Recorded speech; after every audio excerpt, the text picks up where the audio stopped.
Time for work. Time for work. Alright. Now I need to read some books.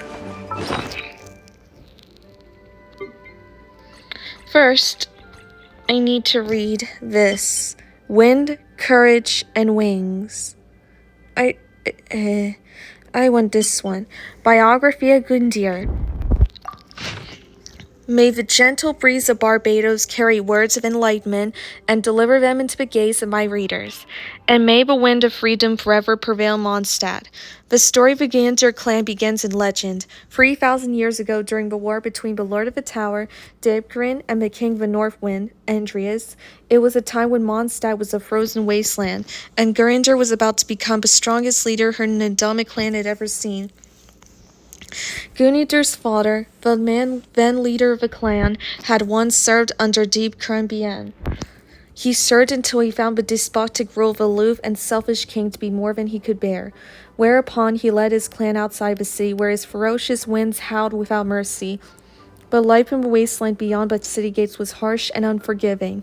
Though they had escaped the war of the tyrant, they were now faced with the wrath of relentless and all-engulfing blizzards.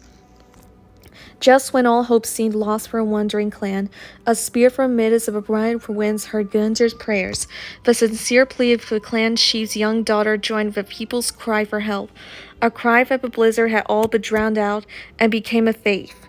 The faith gathered in front of a wind spear like water flowing into a spring and became a source from which a wind spear drew its power. The wind spear used his power to make a small shelter for a clan, and bestowed upon the clan chief's daughter for power to protect. After her father's death, Guinder took his place as the clan's leader. She also became its first priestess. From that day forth, she protected her clan faithfully. When the animal Archon Barbados challenged the aloof and selfish King Darrington's rule, Guinder led her people to make a stand against the Archon's fury. But when Barbados finally fought through his ferocious winds and defeated tyrant subjects, she was also the one who decorated the victorious animal Archon with laurels. In later times, after Barbados had departed, a class of aristocrats emerged across the land. These rulers, who were possessed of divine power, would become corrupted and turn to tyranny themselves 1,000 years later, but none had the ability to predict the distant future, not even Barbados himself.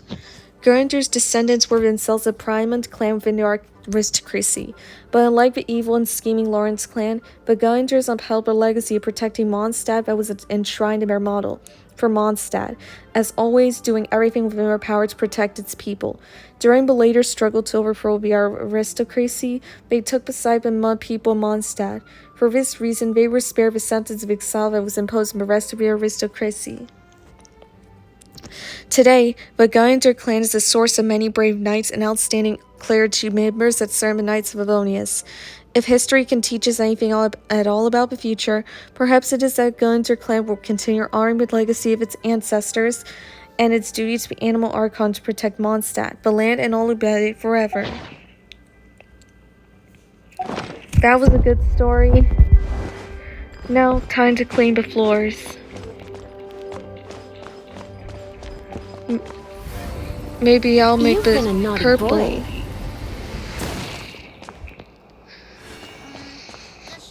Alright, clean these.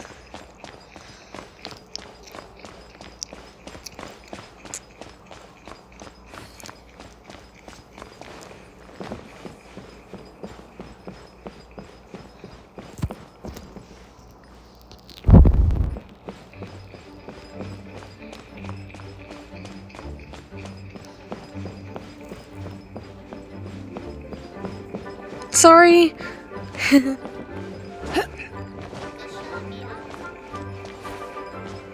Coming. Okay, I'm coming. There's a book.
Okay, I think I'm going to read.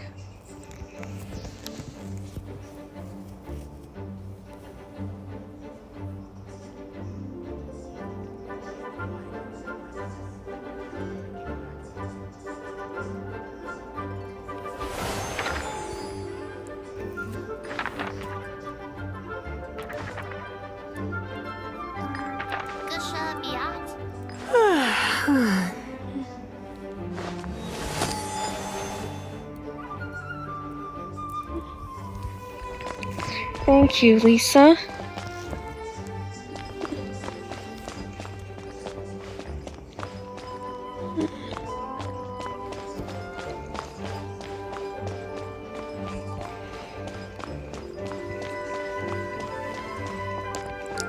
Wow, my work dirty is done.